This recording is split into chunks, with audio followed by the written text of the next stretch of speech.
Thank you, councillors. Mr Benny, is there any apologies? No apologies, Madam Mayor. Thank you. Council acknowledges and pays respect to the past, present and future traditional owners and elders of this nation and the continuation of cultural, spiritual and educational practices of Aboriginal and Torres Strait Islander people. Before we go any further, I would like to apologise to the members of the community who would have liked to attend the meeting tonight. Due to the logistics of social distancing requirements, we made the call to close the meeting to the public tonight, but we do hope our next meeting will be open to you. Thank you. Item number 1.3, offering of the prayer. As part of Council's commitment to recognising the cultural and spiritual diversity of our community, the prayer this evening was provided by Ros Blades AM from the Jewish community, a member of the Greater Dandenong Interfaith Network, and will be read by Deputy Mayor Councillor Tan. Please stand. Thanks, Madam Mayor. Jewish community prayer, Shalom. We pray for all of those who are here this evening. Although there are differences in thought and belief divide us, let us pursue the love of truth. Strengthen the spirit of friendship among people of all faiths and increase mutual understanding between us all. We look to a time when greater knowledge shall bind all who serve, and your word shall bind us all into the one holy fellowship. Let us work together to be gentle and the strength to be forgiving, to the patient to be understanding, and the endurance to accept the consequences of holding to what we believe to be right.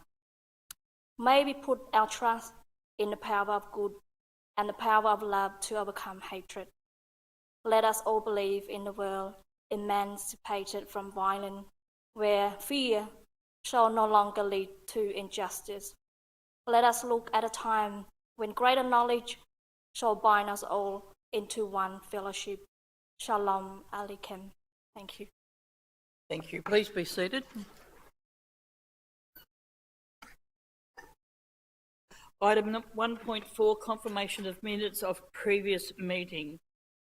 Moved by Councillor Garrard, seconded by Councillor Formoso.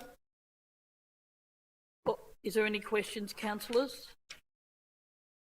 Is there any opposition? As there's no opposition, I declare this item carried. Item number 1.5, disclosures of interest. Mr Benny? There are no disclosures this evening, Madam Mayor. Thank you. Item number 2, Officers' Report Part 1. 2.1, documents for sealing. Moved by Councillor Tan. Councillor Trong, seconded by Councillor Tan. Is there any questions, councillors? Is there any opposition? As there's no opposition, I declare this item carried. Item number 2.2, documents for tabling. 2.2.1, petitions and joint letters. Moved by Councillor Foster, seconded by Councillor Lim. Is there any questions, councillors?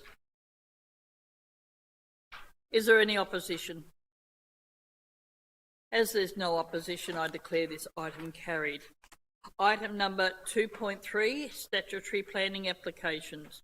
2.3.1, planning decisions issued by the Planning Minister's Delegate, May 2021. Moved by Councillor Happy to note the recommendation. Seconded by Councillor Lim. Is there any questions, councillors? Is there any opposition? As there's no opposition, I declare this item carried. Item number 2.3.2, planning delegate decisions issued May 2021.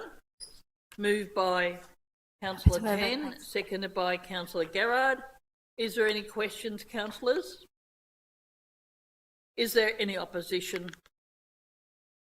As there's no opposition, I declare this item carried. Item number 2.3.3, Town Planning Application number 1070, Heatherton Road, Noble Park. Planning Application number PLN 19/0521. Moved by Happy to Councillor move it, Tan, Councillor. seconded by Councillor Garrard. Is there any questions, councillors?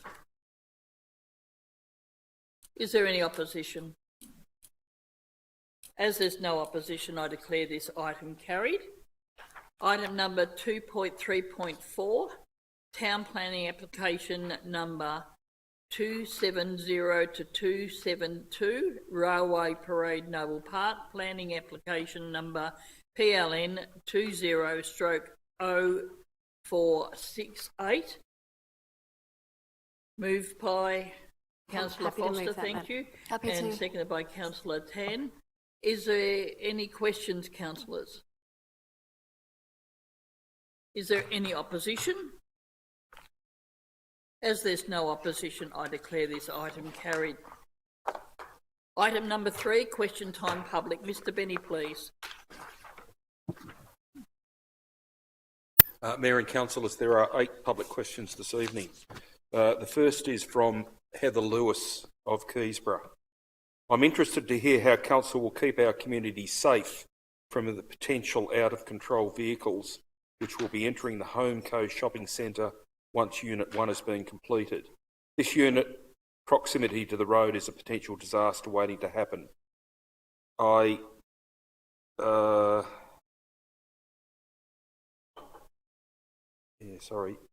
next words don't make a lot of sense. Please consider pedestrians.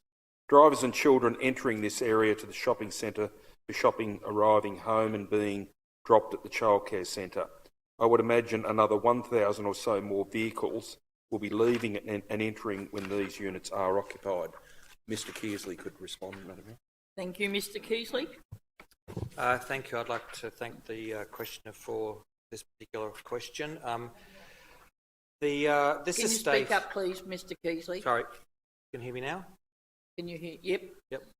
This estate is privately managed, and the internal road network is not managed by council. Council's involvement with the development primarily involved the planning applications for the site. Assessments were undertaken by the applicant's traffic engineer and reviewed by council officers at the submission stage. The layout of the estate complied with all relevant requirements of the planning scheme at that point. However, as the development continues, we will undertake further assessments over the next 6 to 12 months to ensure that matters that the residents are raising can be dealt with regards to matters of safety, but we do need some time to allow those assessments to take place. Thank you. Thank you, Mr. Kearsley. Mr. Benny, please. The next question is from Matthew Kerwin of Noble Park. What is the current status and nature of the South East City deal, and what is the projected time frame for finalisation? I could respond, Madam Mayor, in saying that the status of the City deal is very much dependent on the position of the federal government and, to a lesser extent, the state government. The City deal was proposed by the current federal government and requires the involvement of both the state government and local governments in this region to make it happen. Regrettably, there has been delays in the implementation of the City deal. Some of that may be to do with the fact that the previous Minister Tudge has been redirected to another portfolio, and Minister Paul Fletcher is now dealing with it, but is also dealing with other matters under other portfolios. So for a range of reasons that are probably best known to other spheres of government, there has been a delay in the negotiations and discussions. I can say with some certainty, though, that the position of what is now Greater South East Melbourne, GSEM, or the Greater South East Melbourne, the 8 councils that represent the south east of Melbourne, is that our position has been made very, very clear to those other spheres of government. We have consistently outlined the needs and aspirations of this regional group of councils, and we've continued to advocate very strongly and very hard for those needs. If I was to sum up our needs and aspirations and those that we know that are shared by the state and federal government, it is that it's about jobs, more jobs and more sustainable jobs. So none of us disagree that what needs to drive this city deal is the provision of jobs, and on that there is no disagreement, but there is not yet agreement in relation to how these aspirations might materialise. I should also add in responding that we are not on our own in the southeast. The north and west of Melbourne are similarly seeking to negotiate a city deal at the same time, and they are experiencing exactly the same issues. And I will say in closing that we do not despair about the delay, because both major parties at the federal level have a commitment to regionalism and support. It's called city deals under the current coalition government. It's called city partnerships under a Labor government.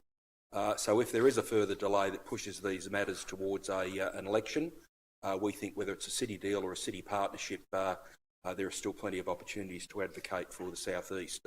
And in relation to the timeline, clearly I hope in what I've said, it's clear that it's too hard to predict what timeline might exist for finalisation. I hope that fills in a few gaps. Thank you, Mr Benny. The next question is also from Matthew Kerwin of Noble Park. It has been great news regarding the 2 recent state government grants for the Hemming Street precinct. However, it is not clear from the media reports exactly what, where and when are the improvements happening. Can a web page please be created on the Greater Dandenong website with the final Hemming Street precinct action plan and details of the nature and timeframes of actions, including the nature, timing and specific locations of the infrastructure or activities that are being funded via these 2 state government announcements?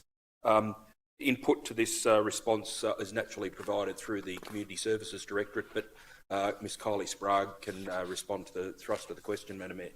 Thank you, Ms Sprague. Through you, Madam Mayor, Greater Dandenong Council is certainly very grateful for the contribution to community safety and would like to thank the state government for that.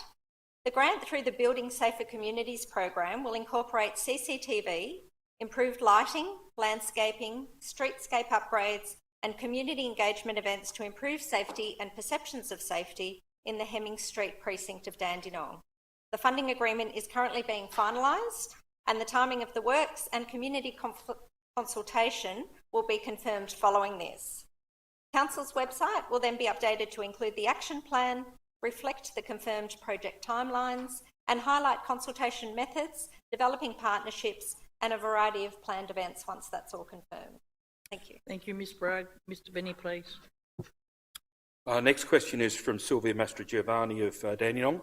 Mrs Mastrogiovanni had requested that she read her question in the chamber, as she did at the previous meeting, and regrettably we've had to seek her agreement that her question be read for the obvious reasons. Her question is, I have some questions about the Dandenong Community Hub consultation report that will be released to the public. A, will the summary be as detailed as the Keysborough South Community Hub public consultation report last year? And if not, why not? B, in particular, will the Dandenong Community Hub consultation report separate out what Dandenong residents have said they want, rather than what not-for-profit and other community organisations say they want, whose needs, often regional, may be very different to what Dandenong residents need? And C, when is the Dandenong Community Hub consultation report going to be made public? Mr Devine can respond, Madam Mayor. Mr Devine, please. Through you, Madam Mayor, and thank you for the question. Feedback was received in a range of formats, online, through scheduled workshops, through interviews with groups and individuals, and through consultation with internal and external stakeholders. The results from this introductory round of consultation and engagement concerning the Dandenong Community Hub were not recorded verbatim, as this was never a requirement requested by Council in a notice of motion, nor committed in discussions with community representatives. Consultation results and themes will be summarised in the next phase of public engagement concerning the draft concept plan and also incorporated into the draft business case. The results will certainly draw a distinction between that feedback provided by individual members of the public and that which was provided by community organisations. Thank you, Madam Mayor. Thank you, Mr Devine. Mr Benny, please. The next question is from Dom Bakari of Keysborough. We in Keysborough South are having too many trucks using Chapel Road as a shortcut to the bypass or Cheltenham Road from Hutton Road to the bypass, as well as in return Cheltenham Road and the bypass using Chapel Road to Hutton Road. We understand there is a need for our local garbage collection removalist trucks and fire trucks to use this road. How can Council assist us to remove these trucks from Chapel Road, especially knowing there are 2 schools and a soon-to-be community hub on Chapel Road? Mr Kearsley, Madam Mayor. Mr Kearsley, please. Through you, Mayor, I'd like to thank Mr Bakari for the important question. Council is aware that there have been some increase in truck use of Chapel Road over the last year. Some of this has been generated by trucks accessing development sites on Chapel Road itself within the estate, as well as further down Chapel Road south of Hutton Road. We believe much of this will be temporary and the truck volumes are anticipated to decrease. There's also been some increase in truck traffic on Chapel Road, which coincided with a reduction on Perry Road, most likely as a result of some traffic calming installed on that road last year. The most effective way to reduce truck traffic is through the introduction of vertical displacement devices such as platforms or speed humps. Council typically funds upgrades to streets for safety and amenity reasons through our local area traffic management and active transport infrastructure programs. There is a limited budget to each and funds are prioritised at the locations within the municipality with the greatest need, usually based on issues around safety, speed. Currently, other streets within the municipality are a higher priority due to greater risk. However, traffic engineers are monitoring traffic volumes on Chapel Road, and the increased proportion of trucks may alter future assessments of relative priority at this particular location.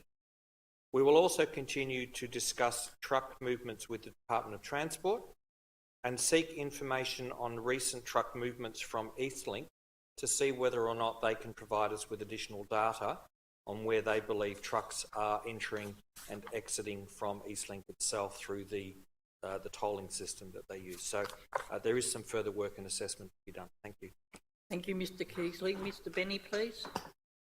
The next question is from Gay Guest of Keysborough. We would appreciate the rumour bill being squashed or at least clarified, given there has been no consultation or information from Council. In 2018, Council refused an application for a childcare centre on the corner of Fabian Court and Chapel Road. The house is now fenced off and residents are deeply concerned that the original proposal is going ahead. Can Council please tell the residents what is happening on this block? Residents are complaining bitterly now about Chapel Road in this landlocked piece of Keysborough, finding the heavy peak hour traffic a nightmare to negotiate neighbouring streets as motorists ignore the Keep Clear Road marking at Sunnyvale Crescent. Yes, it's peak hour and school runs, but as another has indicated, the tolls on Eastlink of $1.72 per trip per toll are pushing more heavy-duty vehicles onto our suburban roads as companies or owner-drivers avoid these tolls as they add nearly $10 a day to their overheads, and large companies are looking to reduce costs where they can. What can be done to improve the flow of traffic on Chapel Road, given you have allowed 4 more estates to be built across approximately 450 more dwellings times a minimum of 2 cars per dwelling? That will add to the volume of traffic using that section of the road daily. Why is it always left up to the residents to point out the shortcomings of planning decisions when rules and laws are set in place to prevent these issues? And this is not the first time Council has been questioned on this particular problem. There's a couple of aspects to that question, Madam Mayor, but Mr Bosman will endeavour to address both. Thank you. Thank you, Mr Bosman. Madam Mayor, thank you. In response, I can advise the following. The application was tabled at the Council meeting of the 10th of September 2018, where Council resolved to refuse the application. The applicant appealed the decision to VCAT, and Council's decision was set aside, and VCAT ordered that a permit be issued.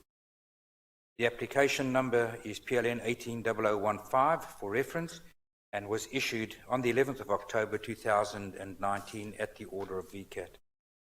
The plans which were submitted to Council as well as the subsequent plans considered by VCAT, showed the access from off Fabian Court. The development that is going ahead is in accordance with those plans. The endorsed plans, which those, as I say, that were endorsed at the order of VCAT, again show access from off Fabian Court, and within the conditions of the permit, there's nothing which denies any access from off Fabian Court. So the plans that, or the question as to what is being developed on site, it is the childcare centre with the access for Fabian, as was presented to this council, which council refused, and which ultimately an endorsement of plans was issued at the order of VCAT. With regard to the traffic aspect of the question, Mr. Kearsley has confirmed that his earlier response to Mr. Bakari also addresses the traffic concerns raised by Ms. Guest in this question. Thank you, Madam Mayor. Thank you, Mr. Bosman. Mr. Benny, please. The next question is also from Don Bakari of Keysborough. Why has one council officer been allowed to approve a corner building, Lot 1, near Homeco on Cheltenham Road to be built so close to the road, even if the building meets unsafe building standards? This individual building does not suit the surrounding buildings' aesthetics in the area and highly possibly our municipality. How was this allowed, and how will our council and local state members of parliament correct this error of judgment? Mr. Bosman, Madam. Mr. Bosman, please. Madam Mayor, thank you through yourself. As Mr. Bakari himself states in his question, the building meets building standards.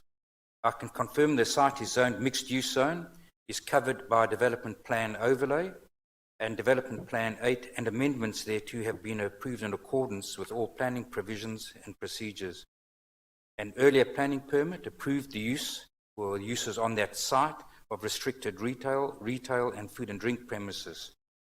In November 2017, a permit was issued for a multi-unit residential development on the site, all in accordance and compliance with the various planning and building legislations applicable. A recent inspection of the development shows that it complies with all approvals and permits. I note 2 detailed questions on this development were asked and answered at the previous council meeting, and I refer Mr. Bakari to the minutes of that meeting for these. I note Mr. Bakari's personal opinion on the aesthetics of the building, but offer no comment on this, as these opinions of aesthetics, as is generally the case in art and architecture, are very individual in nature. Thank you, Madam Mayor. Thank you, Mr. Bosman. Mr. Benny, please. The final question is from Don Bakari of Keysborough. What is our council doing to earn the trust of all of the residents of the city of Greater Dandenong? It's a very narrow question, and I'm not even sure that I could fully understand the expectation that Mr. Bakari has. I might assume that it relates to the previous item that has been addressed by Mr. Bosman, but I could be wrong. If in fact it's a broader question with a broader context, I'd be very happy to respond in detail to Mr. Bakari about the extensive work that this council undertakes on behalf of its community and does so under independent assessment and audit to very high standards. So I would invite Mr. Bakari to contact me by email to clarify the question. I'd be more than happy to respond. Any response I provide will be included in the minutes of the next meeting. Thank you, Madam Mayor. Thank you, Mr. Benny, and also the questions taken on notice. Yes, there was one public question taken on notice at the last meeting. It was Natalie Tormay. It related to pedestrian safety road safe review for Keysborough townhouses, and that has been addressed and is included in the minutes. Thank you, Madam Mayor. Thank you, Mr. Benny. Item number 4, Officers' Report Part 2, 4.1 Finance and Budget, 4.1.1 Revenue and Rating Plan 2021 to 2025. Moved by Councillor Garrard, seconded by Councillor Lim. Is there any questions, councillors? Is there any opposition? As there's no opposition, I declare this item carried. Item number 4.1.2, adoption of the 2021-22 budget. Moved by Councillor O'Reilly, seconded by Councillor Garrard. Is there any questions, councillors? You're jumping up, are you, Councillor Stark? Is there any opposition? As there's no opposition, I declare this item carried. Sorry, Councillor O'Reilly, you would like to speak? Thank you. Thank you, Mayor. Well, we've come to the end of another budget cycle, quite a different budget cycle given the context of COVID and the Council's response to it.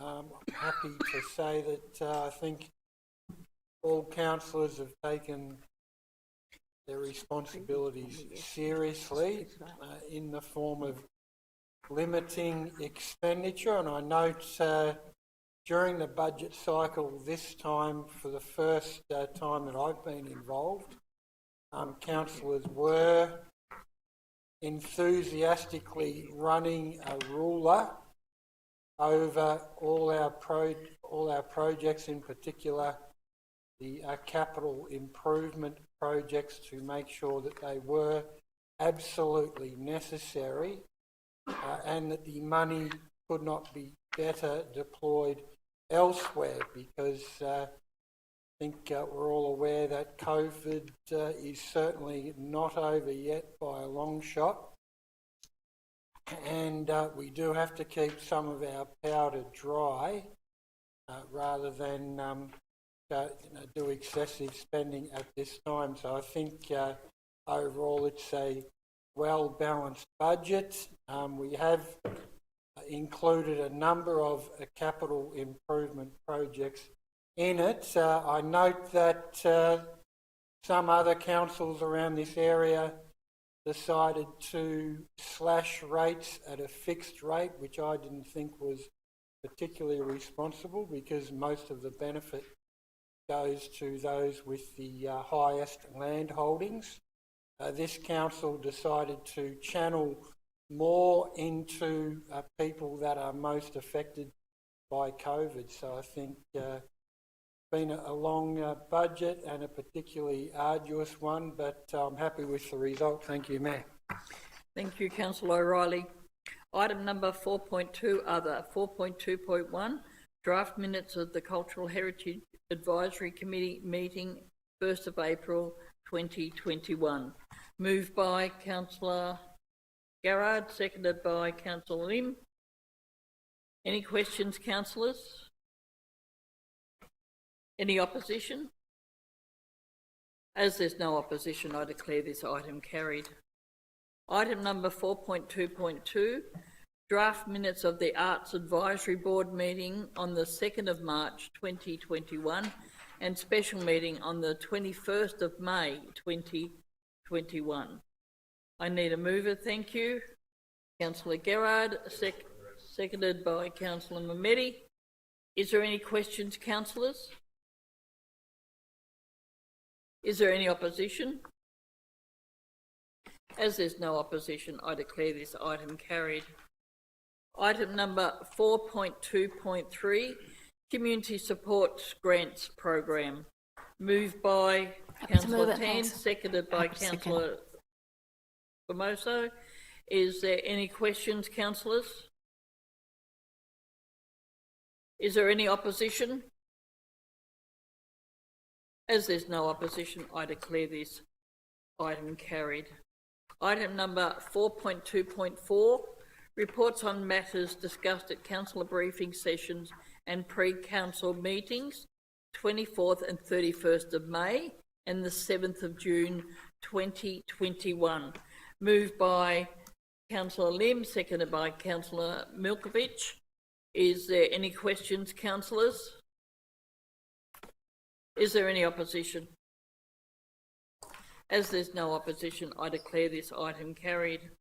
Item number 4.2.5, list of registered correspondence to Mayor and councillors. Moved by Councillor Trong, seconded by Councillor Garrard. Is there any questions, councillors? Yes. Councillor Tan. There's one addressed to me. There's a letter from a Noble Park resident regarding suggest improvement around Noble Park I can't railway station and activities, so I haven't received the letter yet. This is on page 421. What was that again? Sorry, Councillor. But yeah, from Noble Park resident Yep. regarding to some Noble Park Activity Centre and railway. But I haven't received the letter though. I think it's the third question down. Right. You'll get that letter tomorrow, all right? Thank you. Is there any other question? Yes, Councillor Formoso. Thank you, Mayor. Just a question regarding a letter that was sent to you from a resident that lives in New Street requesting that council trim a tree at Dandenong Primary School. I see that the date kind of coincides with the storms that we had, so I was just wondering if the appropriate officers could let me know what the result of that was, please. Mr. Keasley, please. Thank you. Just noting through you, Mayor, it refers to a tree within the Dandenong State School. So without really getting to the bottom of it, I may be able to foreshadow that we don't deal with trees in state schools. That would be a matter for the school itself, but we can follow up and see what advice was. Thank you, Mr. Keasley. Any other questions, councillors? Is there any opposition? As there's no opposition, I declare this item carried. Item number 4.2.6, Road Management Plan Review, moved by Councillor Garrard, seconded by Councillor Foster. Thank you. Is there any questions, councillors? Is there any opposition? As there's no opposition, I declare this item carried. Item number 4.2.7, proposal to create easement over council land, John Hemmings Memorial Park, Dandenong, 61A Princess Highway, Dandenong. Moved by Councillor Milkovich, seconded by Councillor Gerard. Is there any questions, councillors? Yes, Councillor Dark. Thank you, Mayor. Mayor, my question is to the relevant director. I note that this is not going to cost any council any money with regards to using of our space to create the easement. However, from the installation of the equipment, are we receiving any rental return on that? Mr. Keasley, is it, or Mr. Benny? Sorry, thank you. Through you, Madam Mayor, I think you'll find that the report does refer to there being a marginal financial impact on council, and what we are seeking to do is recover any adverse financial impact from the proponent. So the intention is that we would negotiate compensation with the owner for the adverse valuation impact that this would cause. I think, if I remember correctly, we're talking about an easement of some 14 square metres or thereabouts. It's not a large impact, but it is noted as having some impact. And any proposal that has any impact on any council land, we will always seek that impact be addressed. So it will be through they will be making contribution to the council to cover all legal costs, and in addition to that, any compensatory impact for the diminution of the land value. Thank you, Mr. Benny.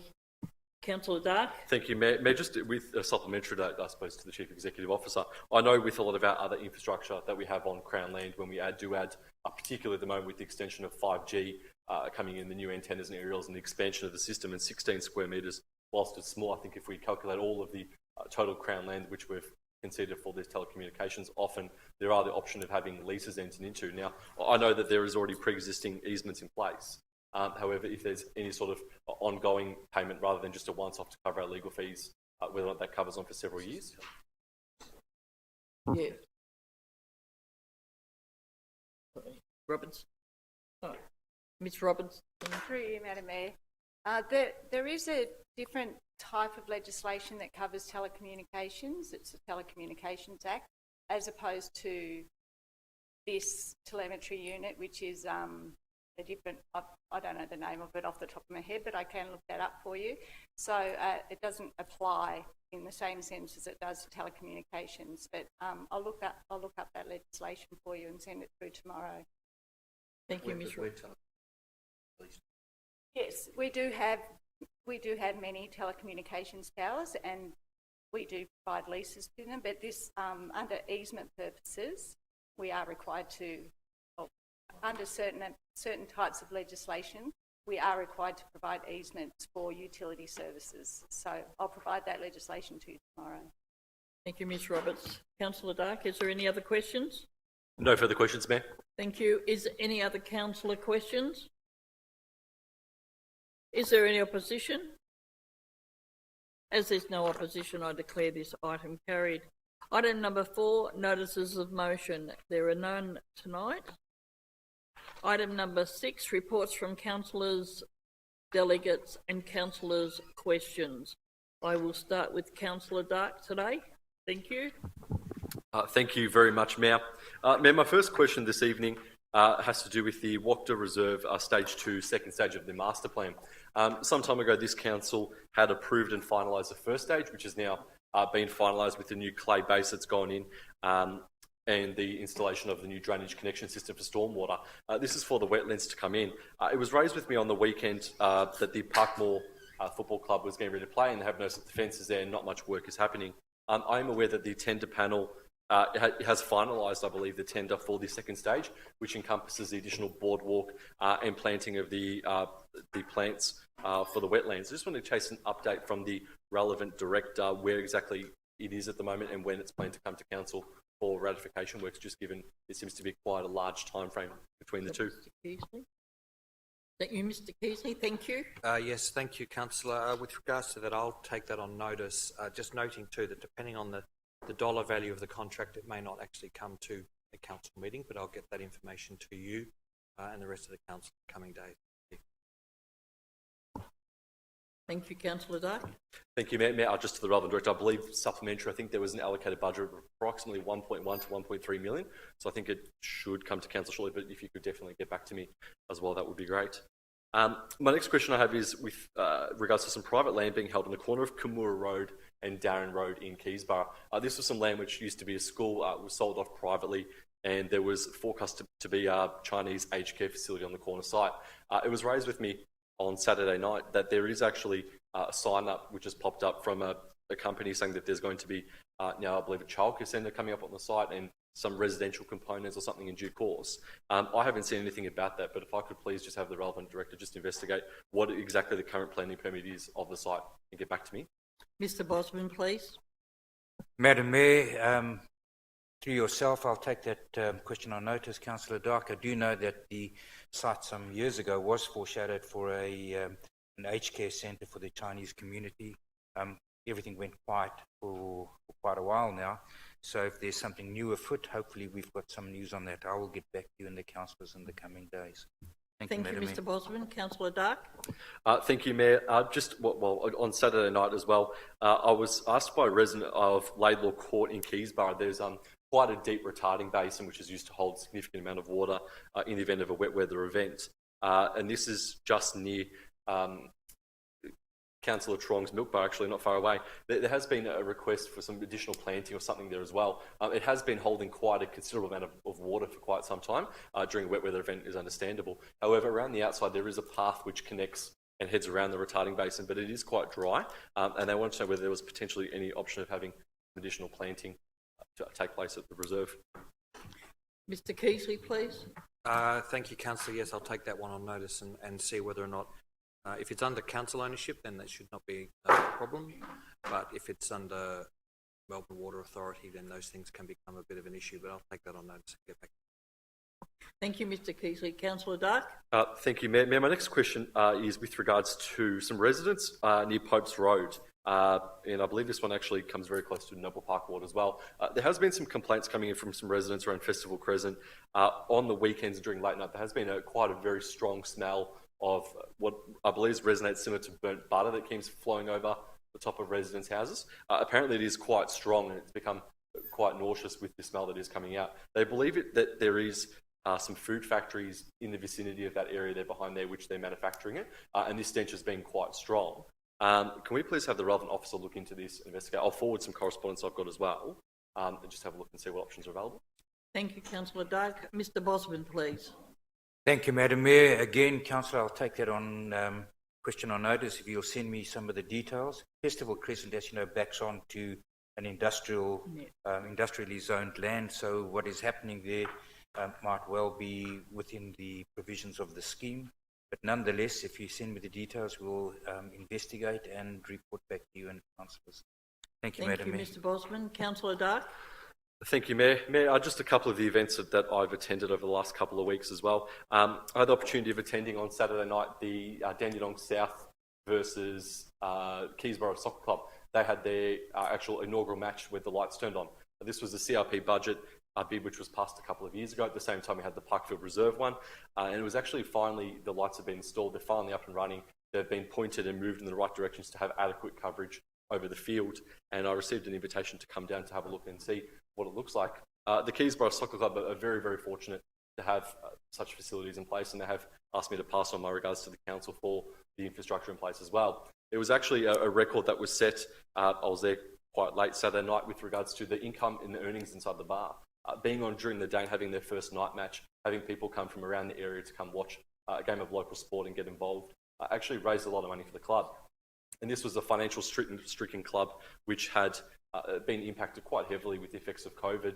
They were looking at options regarding potentially merging because of the dire straits that they were in, and that's now succeeded where they're remaining in their own place. So it was really good to see. They do have an event up and coming where they are versing, I believe, the East Timor East, and that's on the 24th of July. So I'll circulate that also to the community as well. It'll be a very well-attended event, so it'll be worthwhile coming down. The second event I attended was the ALGA National Conference in Canberra. This was a good conference to be able to attend in options of being able to network, come up with ideas of what options were available to other councils and what different councils are doing differently. I had the opportunity of meeting with both other councillors from both regional, rural and metropolitan Melbourne, and I went to Parliament House and actually had a couple of meetings with some of the federal members of Parliament as well. Council has an advocacy document, which is a very, very good document that should be well circulated within the community in terms of our advocacy. There's some key projects such as the Shepley Road Oval, which is a significant part of infrastructure. We see within the community, the Sri Lankan and Indian diaspora, it's only getting larger and larger. The same thing with the Pakistan Afghan diaspora. And as they grow and grow and grow, the sports that they have played in their national countries are ones which start to grow quite rapidly. We've seen the same thing with Europeans in soccer, and we're now seeing the same thing with cricket. And as cricket's becoming quite significant, clubs are finding it very helpful as well. And it's always good to get women in sport and those things of the like. So this is a key project which I think Council had taken somewhat on the back burner as well, as we have a lot of these other bigger projects. But it was good to be able to present and actually give members of Parliament something to have with them as well, a copy of our advocacy document. I do know that Senator David Van, who is a senator covering the southeast of Melbourne, did express interest in regards of having a meeting. He said he has previously met, I believe, when Councillor Mehmeti was mayor at the time, and I know he's expressed interest in finding out what infrastructure projects are available, particularly given during COVID there is a significant amount of capital available for COVID recovery projects to do with infrastructure. So if it would be possible to organise a meeting with Senator Van to have that discussion, that would be greatly appreciated. Thank you. Is that it, Councillor Dark? Thank you. Councillor Milkovich. Thank you, Madam Mayor. Just a couple of questions for relevant officers tonight. If we can get a quick update on the MOU regarding the bus shelters that were going to get spread through Department of Transport, courtesy of our Member of Parliament, Gabrielle Williams, and negotiations. Thank you. Mr Keasley, please. Thank you, Councillor. The meeting was held on Friday, and it was a very successful one. They gave us a couple of examples of other MOUs where they've participated with other councils on a more short-term basis, such as the installation of half a dozen bus shelters. So we're currently reviewing all of that material at the moment and continuing our discussions. We don't yet have a time frame for when they would be installed, and that's something that I'll be meeting with Lucas, the manager who is in charge of that particular area during the week, to work out how best we can tackle the time frame, because the sooner the better is certainly from our point of view. But we are dealing with a state agency, so we need to be mindful of their time frame. Thank you. Thank you, Mr Keasley. Councillor Milkovich. Thank you, Madam Mayor. So just a supplementary, has the MOU actually been signed as yet or not? Do we know? No, the meeting on Friday was to start the discussions on the MOU. I would foreshadow it could take a month or a bit longer. I mean, that's the sort of thing we need to work out in terms of the timing. We've got, as I said, we have a few examples of the MOUs that they've used, so it's for us to review those to see if they suit our requirements as well as the Department of Transport. Thank you, Mr. Keasley. Councillor Milkovich. Thank you, Madam Mayor. I've received a couple of calls from local residents regarding the quality, and which I've actually inspected myself, the quality of road resurfacing in municipality, particularly in Dandenong North, which is where I live, where the road crews have actually gone and stripped the whole stretch of the road, not just the pothole patch, a whole stretch of the road, and then within 2 or 3 weeks, the potholes have appeared actually on a new surface. So I'd just like to ask the relevant director if we can please make sure that these contractors are held to, the quality of work that they're providing to us, and make sure that there is no additional cost to the ratepayer when they come and redo these sort of surfaces. Thank you. Mr. Keasley, please. Thank you, Councillor. Yes, we are aware of those particular matters and we'll be getting inspectors out to have a look. What I can say is if the contractor has not done the work to our standards, they do it again. In some cases, if that means they rip it up, well, they rip it up and they do it again. And that's something that we're very, very strict on with regards to we don't waste money with contractors if their work is not up to a certain standard. So with regards to the matters that you've raised, I've asked the relevant department and their inspectors to go out and have a look, hopefully within the next couple of days. And if we do need to call the contractor back in to do the additional works or to start again, then that's what they'll do. Thank you, Mr. Keasley. Councillor Milkovich. Thank you, Madam Mayor. Had a call from a resident who lives on Admiral Avenue whose property backs onto quite a large property. I think it's an acre and a quarter on the corner of Carlton Road and Admiral Avenue. There's quite a large number of gum trees which are sort of shedding branches and whatnot onto his property, which we sort of, he does understand that it's not the council matter. However, he did express concern that the property has been left vacant.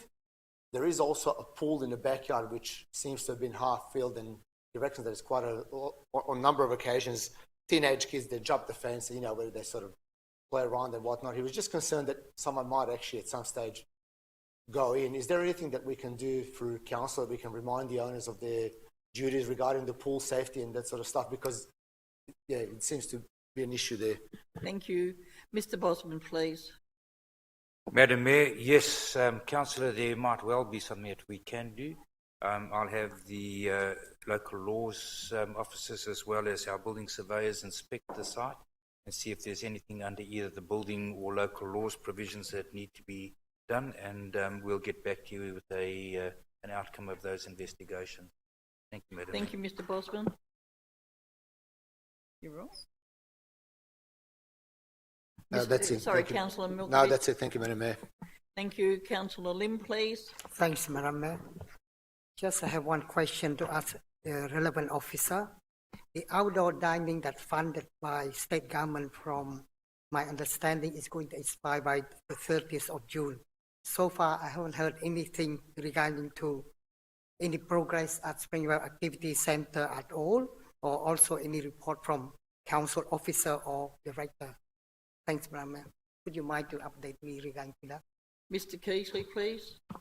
Thank you, Councillor. We've been fortunate, along with a couple of other councils, to have that 30 June deadline extended, I believe, to 30 September in order for us to spend the monies on a range of umbrellas and shade structures and screens for those nominated outdoor, or those nominated cafes that have indicated that they wish to participate in the program.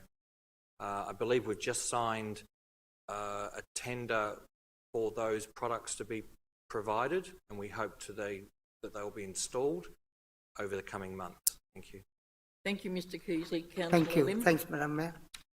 Just would like to report about my activity. Last week we attended 27th National General Assembly. It was an excellent chance to strengthen our relationship between our fellow councillors in the city of Greater Dandenong, as well as meet other councillors from across the country and share our experience with one another. It was great to see that everyone was able to set their political differences aside and convene for the betterment of our local community. And especially I would like to thank Mr. Bosman and Jim Mameti for their kindness, caring, and supportive throughout the conference. The event consisted of many engagement guest speaker that provide great insight into our role as government officer. We were also able to experience question time in Parliament House between the current government and the opposition, which was a unique and positive learning experience. Thanks, Mr. Jim Mameti, by organizing that.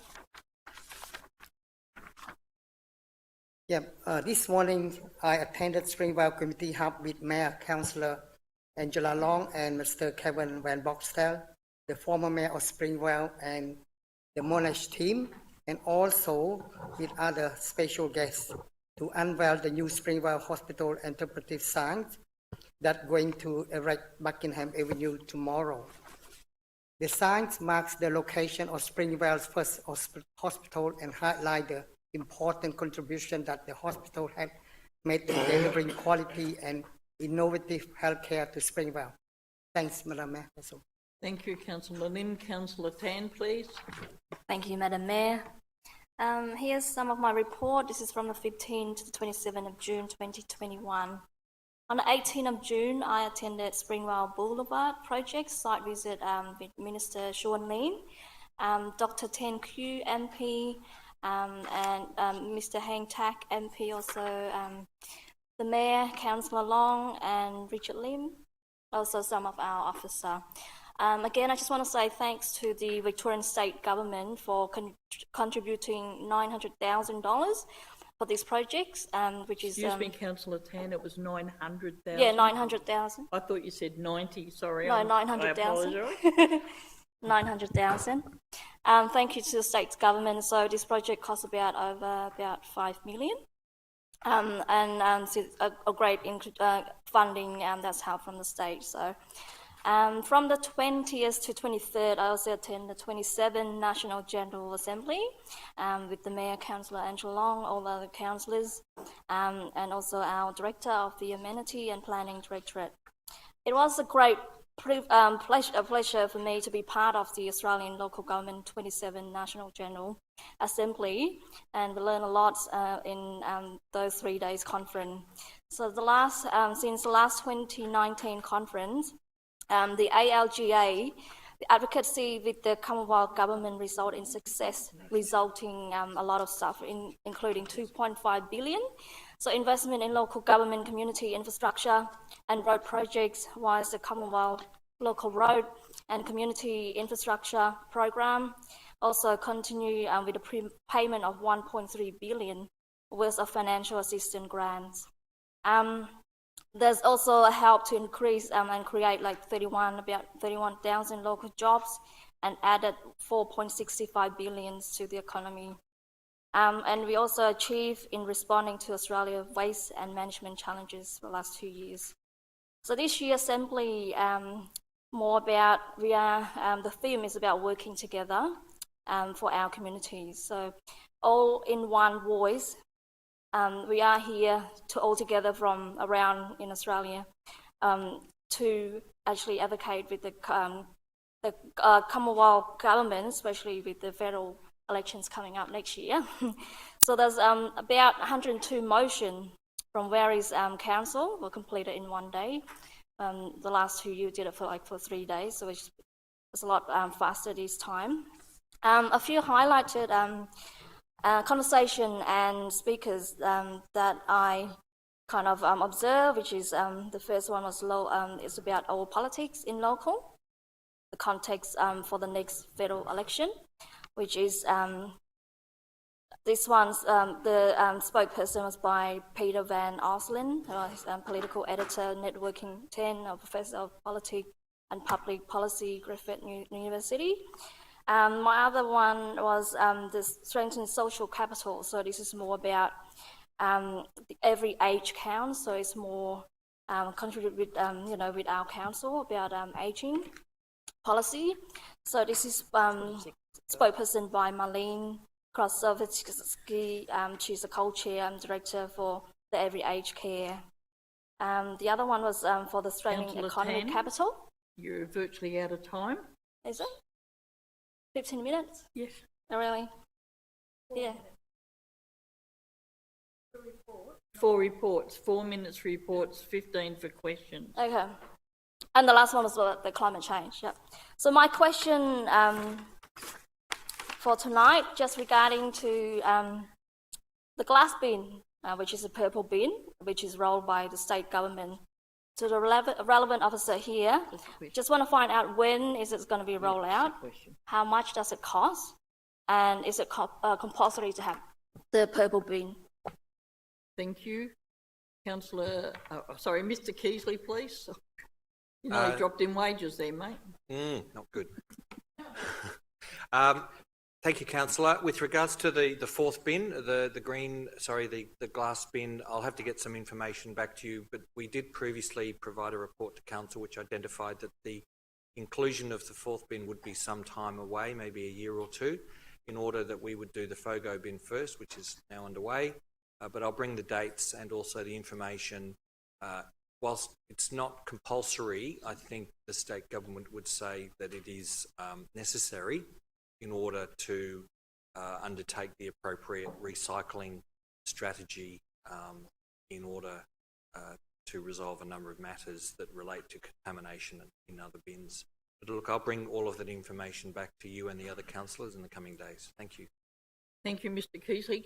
Councillor Tan, please. Thank you. Next question regarding to tree pruning program. I know that our council actually done for like every 2 year cycle into 13 blocks.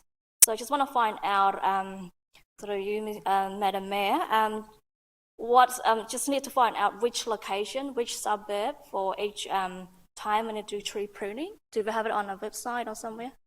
Thanks. Is that you, Mr Keasley, please? Yes, it is. Thank you, Councillor. I'll take that one notice and get the information to you. Yeah, that's it. Thank you. Thank you. Councillor Mehmedi, please. Thank you, Mayor. Firstly, I'd like to congratulate Melbourne City on their fantastic victory last night in winning 3-1. Through you, Madam Mayor, I'd like, if you can arrange a letter to the CEO, Brad Rouse, to congratulate Melbourne City on their victory, to their coach, players and the whole administration. For people at home who are watching this, Melbourne City and the City of Greater Dandenong and City of Casey have been working together over the last few years to bring the City of Casey to the southeast of Melbourne.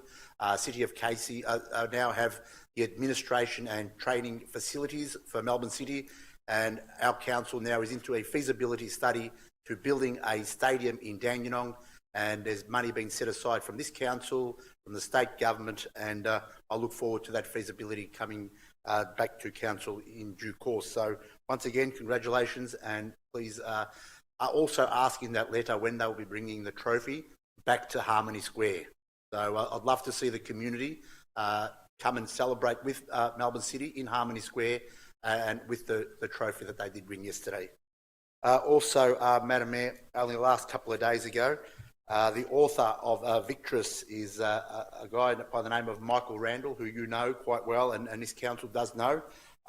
This book is about, it says, I've got a little spiel here, I'll read it out for you. Victress, Women Who Paved the Way in Australian Sport, is a momentous tribute to the legendary Australian women who have put their respective sports on the map, aimed at inspiring a new generation of female sporting stars.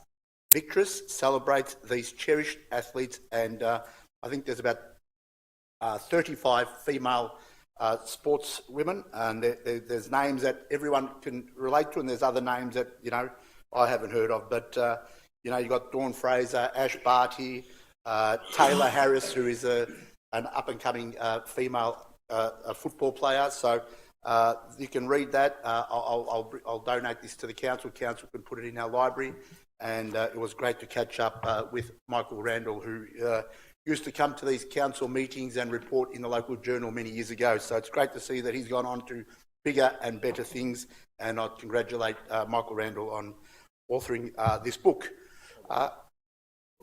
Co-author, actually. Good pick up, John. I'm not sure who the other author is. It's Corrine Hall, but I'm sure she knows her stuff as well. So well done. Congratulations to both of them. My question is, through you, Madam Mayor, to the relevant officer. I've had requests from residents that the corner of Hammond Road and Albert Street, there was 9 townhouses built on that corner probably about a year ago, but as you turn the bend off Hammond Road into Albert Street, there's cars parked right along there, and Hammond Road is a really busy road. As you turn left or right into Hammond Road, you just get stuck because if there's oncoming traffic, there's nowhere to go. So I know there's a rule of the white line and then you can park after the white line on a corner, but I'm seriously asking through you, Madam Mayor, that we look at that and maybe where the white line stops, we might be able to put a no stopping sign. Can we please have a look into that? Mr Keasley, please. Yes, Councillor, we will. We'll go and have a look at that and see what we can do to make sure it's safer. Thank you. Thank you, Councillor. Thank you, Mr Keasley. Also, Castle Street is a very small street in Dandenong South. It goes off Kirkham Road, and Kirkham Road is where the Dandenong South Primary School is. We have, I understand it's school teachers who don't have enough sufficient car park in the Dandenong South Primary School that the teachers are parking now on street. Castle Street is a very small street and they park on both sides, and it's nearly impossible to drive through when there's another car coming the other way. So can we please have a look into the car parking situation in Castle Street? And my recommendation would probably be to have no standing on one side and parking on the other. Mr Keasley, please. Yes, certainly, Councillor. We'll have a look at that one as well. Thank you. Thank you, Councillor. Thank you, Mr Keasley. I'm sorry that all the questions are coming to you tonight, but I've also had, probably about 3 or 4 months ago, I requested that we put some no parking signs on Webster Street. You've got Williams Avenue, Alice Street and Raymond Street that come out.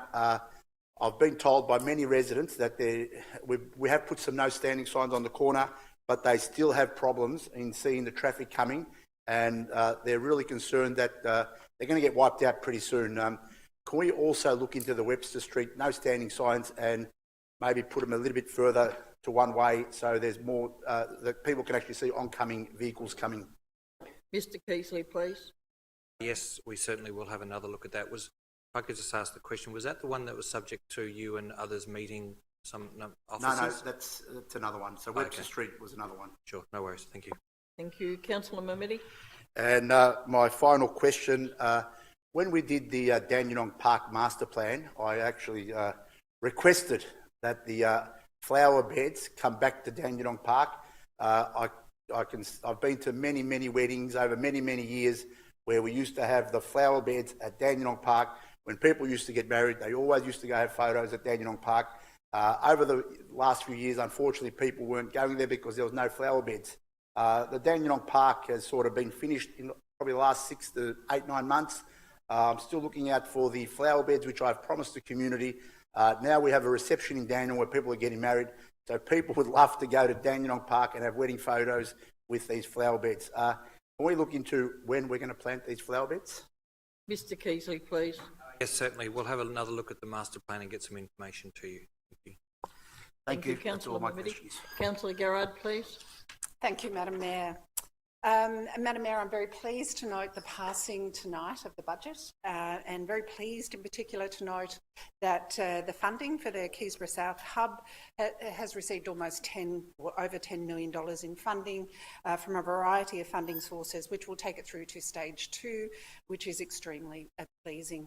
I also note that we had 2 public toilets funded in Keysborough South, in Pencil Park and in Westwood Boulevard. These 2 issues were of extreme importance to the residents during the election, and I'm pleased to see that the council has been able to deliver on those. I would also like to note that I believe the differentials should perhaps have been set so that the Greenwich residents did not experience a rate rise many times greater than other residents. I too had the honour and privilege of attending the 27th National General Assembly in Canberra, and of note is that the Assembly passed over 100 motions of issues which are of critical interest to councils such as Dandenong. Of particular interest was the call for national representation of local government in the cabinet level of federal government. Also for increased funding for a range of issues related to climate change that we know we will be facing in a very short distance. Or in fact, we saw a couple of weeks ago close to our area around disaster level funding, mitigation and resilience in relation to climate change. The event was also an important event to benchmark how we function as a council in relation to other councils and to learn from the great inroads many other councils have done. So it was a tremendous honour and privilege to be able to attend that. And therefore, I would like to move on to my questions. I would like to just follow up first, Madam Mayor, on a question that was asked in the public questions. It was relating to the release of the results of the consultation around the Dandenong Hub. The question asked for a date of release of that report to the public. I didn't hear an actual date. Could that be clarified? Mr Devine, please. Through you, Madam Mayor, I'd have to take that question on notice, thank you. But I will get back to the councillors in the coming days. Thank you. Thank you, Madam Mayor. I'd also like to follow up on another point that was made earlier regarding the safety audit or the safety issues relating to the HomeCo residential development. The response received was that a 6 to 12 months safety monitoring would be done. I'd like to know what would trigger the safety monitoring and whether 6 months, when we know that there is a childcare centre placed very close to the entry point into the HomeCo development, where there is no pedestrian access, and whether a 6 months time frame is perhaps too long. Mr Bosman, or is it Mr Keasley? Mr Keasley, please. Thank you. The reason why those dates are usually chosen is that we need to allow for the traffic in the area to settle into a pattern. If you do it too early, you don't necessarily get the best data. So really it's a matter of allowing the people who use either the shopping centre and also the childcare centre, but also the residential area around it, to settle into a pattern which actually is true of the nature of people's travelling patterns, and therefore we can estimate and best put in policy and or some traffic treatments if necessary, but also go and speak to the developer, landowner, with regards to any other measures that we would recommend that they take. Thank you, Mr Keasley. Just another follow-up question on that point, Madam Mayor. If we find that pedestrians are walking with car traffic, as we anticipate they will that trigger a further safety audit by the council? Not necessarily, because the land is privately owned. There are many examples of shopping centres where pedestrians walk within the car spaces.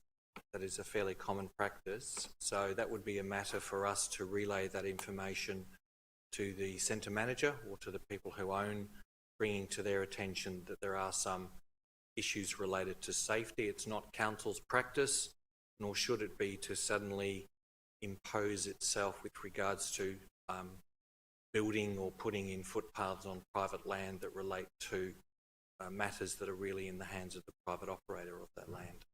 Thank you, Mr Keasley. Councillor Garrett. Just to end that point, Madam Mayor, I'd just like to say that we're talking about pedestrians walking with cars moving into the entry point in that, and we have a duty of care to protect the safety of our residents, but I'll leave that matter there. My further question, Madam Mayor, is around whether I can have an update on the traffic data collected on Eastbury Drive that is being used as a run-through to Perry Road. Mr Keasley, please. Yes, thank you. Thank you, Councillor. Traffic data with regards to Eastbury Drive was collected in March of this year. Both the traffic speeds and volumes were typical for a local road, and there was no evidence of a significant volume of what we would call rat running through the street. The average speed of traffic was 40.9 kilometres per hour, and the speed 85% of vehicles travelled at or below, commonly used to assess speeding issues, was 47.1 kilometres, which is no greater than most streets in the surrounding area. Periodic updates to traffic data will occur as traffic behaviour is regularly altering as COVID restrictions change at this particular time. Unless there are significant changes, it is unlikely that Eastbury Street will be recommended as a priority for traffic calming in the near future as compared with a number of other streets where we have greater issue. Thank you. Thank you, Mr Keasley. Councillor Garrard, please. Thank you, Madam Mayor. When is the Villiers Road extension expected to be open to the public?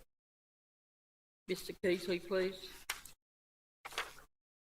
Thank you, Councillor. Through you, Madam Mayor. That we're expecting the road to be open and available for public use by the end of August.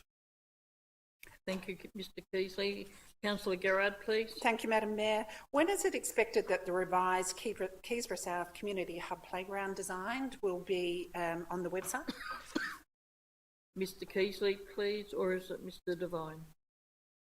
Mr Bosman. I'll get it right one day. Mr Devine, is that you? Through you, Madam Mayor, I think I'll take that one on notice and provide a further update to the councillors in the coming days. Thank you. Councillor Gerard. Thank you, Madam Mayor. At the council meeting on the 10th of May, I asked if the open space sites acquired in Dandenong and Noble Park over the last 18 months could be put on the website. How is this progressing? Mr Bosman, please. Madam Mayor, we have compiled the list. We were waiting for Councillor for the latest information with regard to the Hannah Street one to come through. As you know, that now has come through, and it will be on our website in the course of the coming week. Thank you, Mr Bosman. Councillor Gerard, please. Thank you, Madam Mayor. What will be the process and timeframes for public consultation on the long-term financial strategy?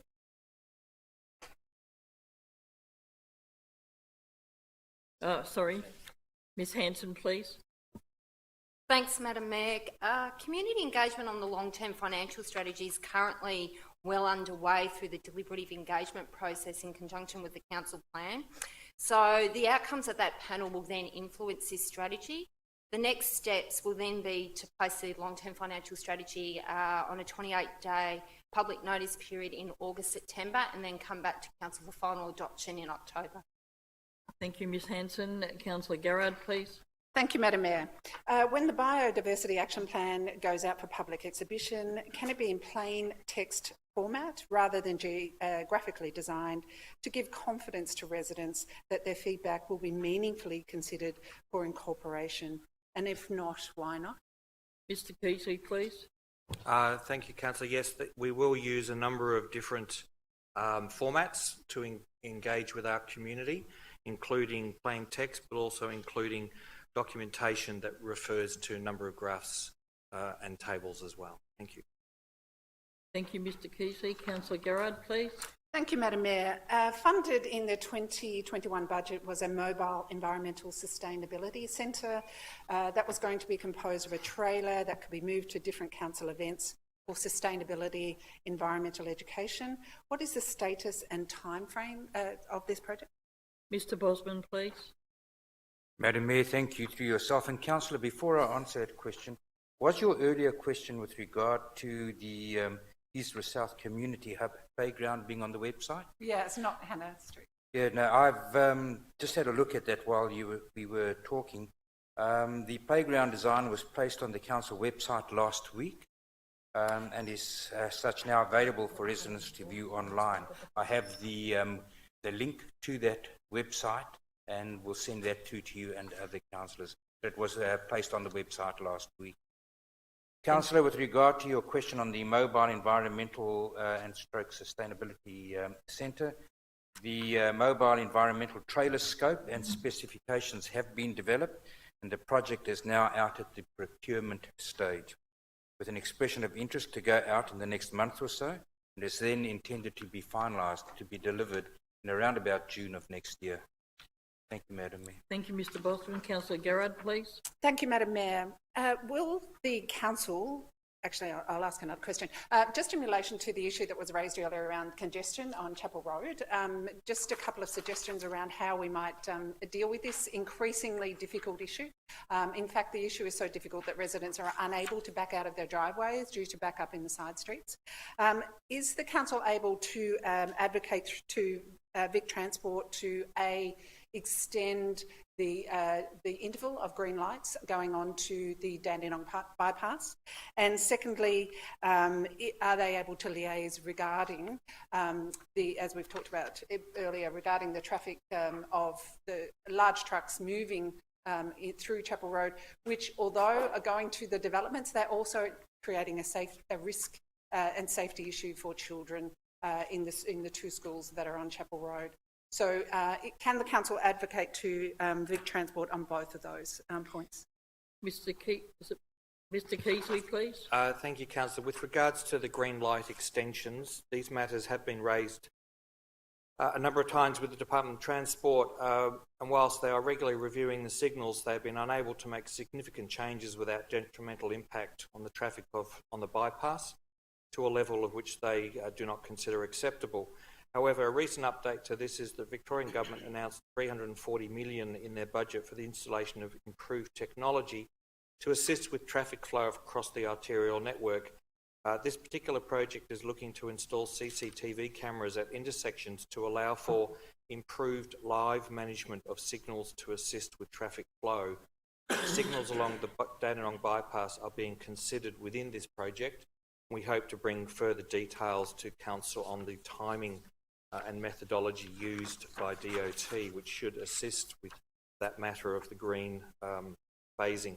With regards to trucks on Chapel and Perry, the Department of Transport has no objection to any works that Council undertakes to discourage truck traffic on these roads, but if they are there for a genuine cause with regards to taking or removing particular development requirements, whether it's soil, sand, all sorts of other matters that are relevant to the development of the ongoing residential growth in that particular area, there's not a lot that Council can do with regards to actually altering the structure of the roads through either speed humps and those sorts of matters.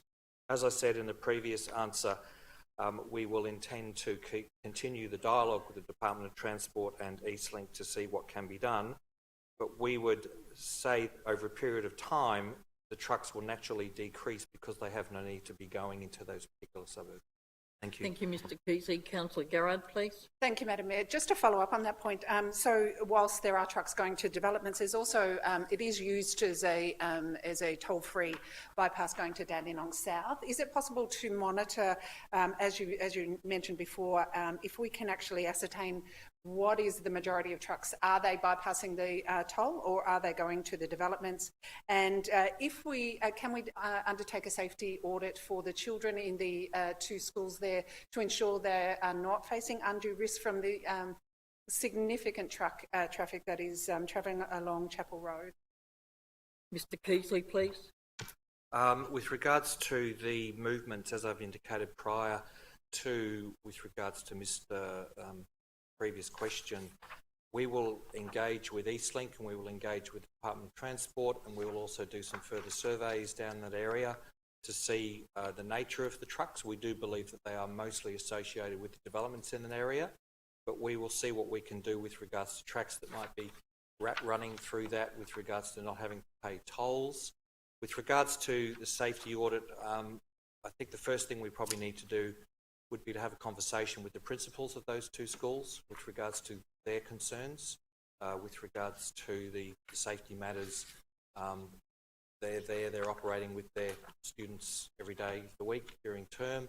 We can have a conversation with them and then tackle that issue with regards to their concerns on truck traffic through the appropriate means, possibly also through the Department of Education as well.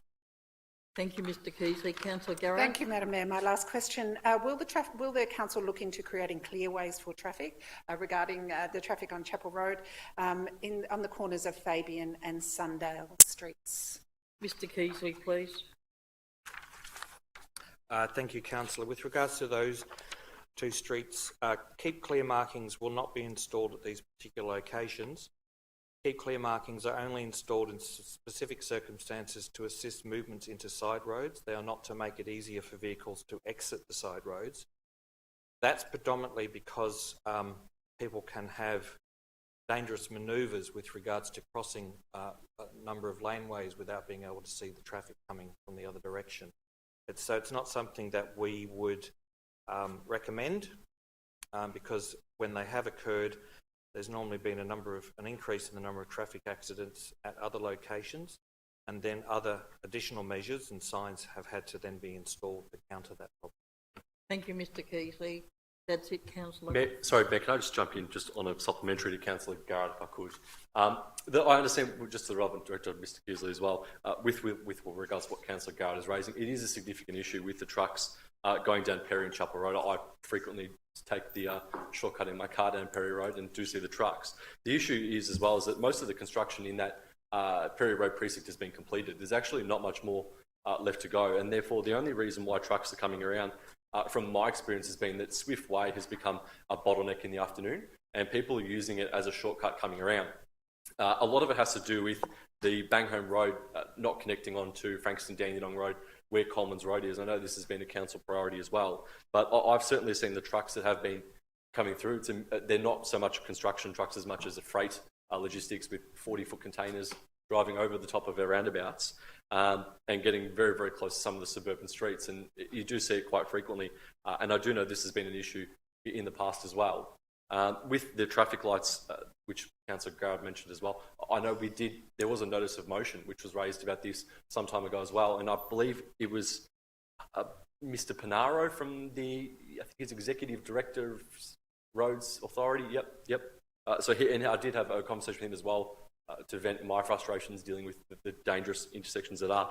So I think it definitely is well overdue.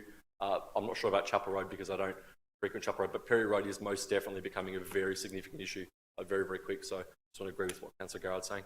Thank you. Councillor Foster, please. Thank you, Madam Mayor. Like my fellow councillors, I too attended the 27th NGA of the Local Government Association. As a new councillor, this was a great opportunity for me to meet with fellow councillors from around the nation, sharing ideas and views on a range of matters from mental health, from climate change, and how we address COVID and our recovery. The conference was also a great opportunity to hear from a range of speakers. Of note, particularly for me, was the session COVID, the Long Goodbye. The session really highlighted the need for vaccinations for us to bounce back and prevent devastating outbreaks of COVID and subsequent lockdowns. As someone who is eligible, I have been lucky enough to be fully vaccinated, and I encourage all those who can get vaccinated to do so, or to talk to their GP if they do have concerns. We also had the pleasure of being addressed by several local or federal politicians, might I say, who all emphasised the importance of the role of local government. It actually astounded me that local government has not been represented on the National Cabinet and has very little in our nation's COVID response and recovery not been included in that. It was great, though, to see this brought up by many of the speakers and also by the numerous municipalities in their notice of motion.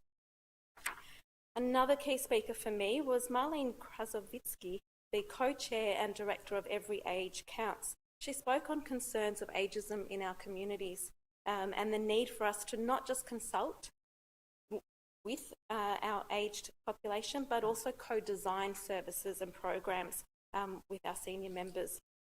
So we need to do this to provide them with the best possible opportunities and supports rather than making assumptions of what might be best for them. Another key notice of motion that was passed by all municipalities represented, and might I add, without objection, was a notice of motion asking the NGA to call upon the Australian Government to sign and ratify the Treaty on the Prohibition of Nuclear Weapons.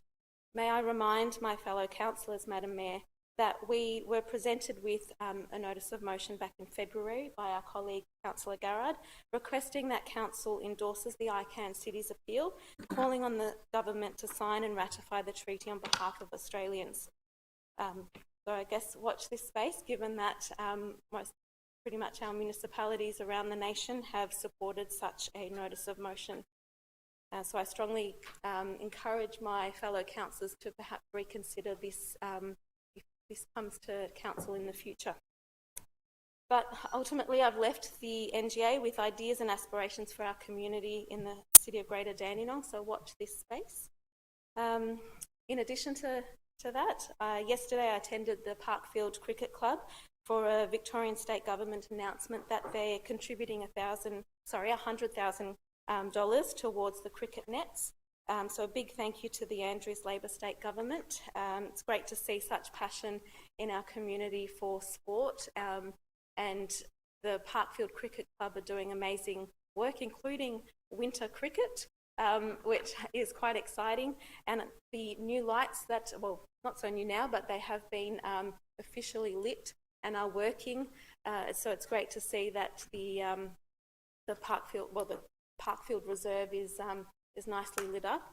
And I believe the Parkfield Cricket Club are looking at 2020 matches played at night time. So the lights will definitely come in handy for that. It has been brought to my attention, Madam Mayor, that a resident has identified that 17 Fifth Avenue in Dandenong is an abandoned house with squatters and potentially illegal activity. Can we have the relevant officer look into this, please? Mr. Bosman, please. Madam Mayor, certainly, Councillor, we'll have a look at it and see if there are any contraventions of either local laws or the planning scheme. Thank you, Mr. Bosman. Councillor Foster. Thank you. Thank you. Councillor Formoso, please. Thank you, Mayor.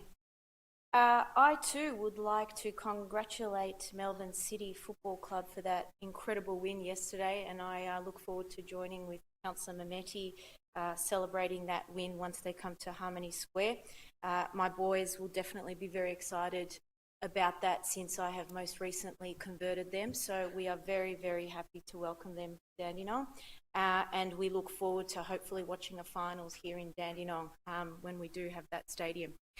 I would like to actually commend our team for a couple of things that have taken place most recently that I've been advocating for, particularly during my election, but also since becoming elected. Turner Reserve has had some issues with trucks and heavy vehicles parking at their parking space there, which has been a huge hindrance to the locals there, particularly the ones that are coming to use the grounds. So I'd like to thank the team for enabling a no heavy vehicle sign taking place there, so that we can action that if anyone does park there illegally. And thirdly, the thing that I would like to mention, the infamous Eagle Drive and Alpine Crescent intersection has finally been resolved. We have now installed additional giveaway signs. We're painting the curb, the islands to improve visibility. All of this has taken place, I believe, last week, and altering the signage on the approach to the intersection to make it clearer to drivers. This has been a huge problem for the locals since 2008 when it was first 2018 when it was first installed. However, working with the transport and engineering team, we have now hopefully rectified that issue. So I'd like to congratulate our team for that, because it's been a huge issue in my ward for such a long time. So I'm really, really grateful for that. Bless you. And another question that a resident has asked me most recently is about this wonderful magazine that we get monthly. Their question is, they're very curious as to how to figure out the boundaries of each councillor's ward. So I humbly request that we perhaps place some sort of maps inside this monthly magazine to indicate whose ward is allocated where. Thank you so much. Thank you, Councillor Formoso. Councillor O'Reilly, thank you. Thank you, Matt. Just on a similar note, saw on the new website that each councillor's page doesn't have any contact information. Okay, question answered, thank you. So I was scrolling, I'll try to scroll again. Mayor, regarding the ALGA National General Assembly in Canberra, I took extensive notes, but it would take quite a lot of time to tidy them up into a written report, and so for that reason I'll give a verbal report, if I may, Mayor. Yes. A lot of the content, if people wanted to see it, is in the program and specifically in the speaker's presentations, but I found it highly valuable. Some of the things we had, Mayor, was a briefing from the then Deputy PM on regional government, and that was probably his last speech as Deputy PM, unfortunately for him, but that's how it goes. We also had the opportunity, as I think Councillor Foster referred to support council motions from across Australia for funding on a range of initiatives. We had detailed briefings on COVID science and the importance of vaccination. And interestingly to me, Mayor, was that if people only have one vaccination and not the second, then the presenter said that that provides a playground for the strain to mutate. So while it's important to get the first vaccination, it is even more so important to get the second. We had a briefing on the impact of COVID and how different councils responded to that. We had a briefing on mental health and also on Infrastructure Australia gave a briefing on how infrastructure projects are funded and how councils can apply for consideration.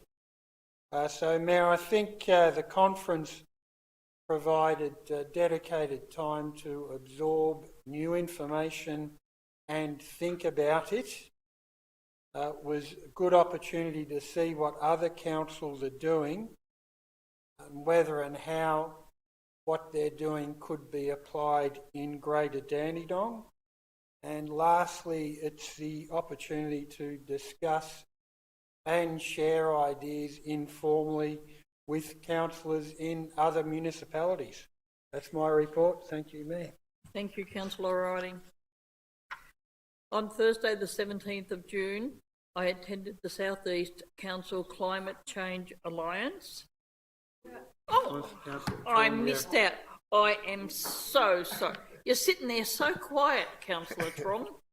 Thank you, Madam Mayor. Sorry. At first, I want to say something about, the conference from Canberra. Is that this year, I think the weather is warmer, different from last times. And also the new issues has been focused like COVID pandemic and also federal election, rather than, climate change like the last conference. And I think that like other council, we learn a lot from other council, and so also we learn about the level of federal government and state government support council to let council perform their role to serve the people, and we learn a lot from it. And on Tuesday, 15th of June, I come to see the Burden Park Bowling Club because they need to build up, to set up some of the signage around them because a new car parking area has just complete. And we look together and read on the, council regulation signage for signage. And also we discuss, and also I let them know that I'm happy to support them, but I advise them should apply to based on the regulation to apply for their permit, and I hope that council will support them. Yeah. Thank you, Councillor Strong, and once again I do apologise to you. We'll start mine again. On Thursday the 17th of June, I attended the South East Council's Climate Change Alliance, SECA, Annual Leaders Online Forum. That evening I attended the Teams meeting with the Cultural Heritage Advisory Committee. On the 18th of June, I attended the Springvale Boulevard project site visit with Minister Sean Lean, State Member for Clarinda, Menham Tak, and South East Metropolitan Member for State Government, TNQ, announcing a grant of $900,000 towards the project. On the 18th to the 23rd of June, I attended the ALGA National Assembly Conference in Canberra, and I think a few of us have already spoken about that, so I won't hold the meeting up any further from that. On Friday, the 25th of June, I attended a photo shoot with Minister Gabrielle Williams for the announcement of the Hemming Street project of $219,000 crime prevention funding. That night I attended a soccer match between Dandenong City and Heidelberg Soccer Club. Dandenong City won 4-3. On Saturday the 26th of June, I attended the Greater Dandenong People's Panel meet and greet session with residents and all community groups via Zoom. They have done a fantastic job. They have finished their job now, and they will be bringing it to us within the next couple of weeks. On the 27th of June, I attended the photo shoot with Lee Talamas MP, Parkfield Cricket Club, $100,000 funding towards their new cricket net. And today, I attended the launch of the Springvale Hospital interpretive sign at Springvale City Hall. Springvale Hospital is now the Monash Community Centre, and Springvale Hospital is where 3 of my siblings were actually born. Thank you. Mr. Benny, questions taken on notice, thank you. Mayor and councillors, there were 19 councillor questions taken on notice at the last meeting, one of which I think has been carried over. All have now been addressed and will be submitted in the minutes. Thank you, Madam Mayor. Thank you, Mr. Benny. Item number 7, urgent business. As there's no urgent business, I declare this meeting closed at 8:36. And thank you very much for your attendance and those online as well. Thank you.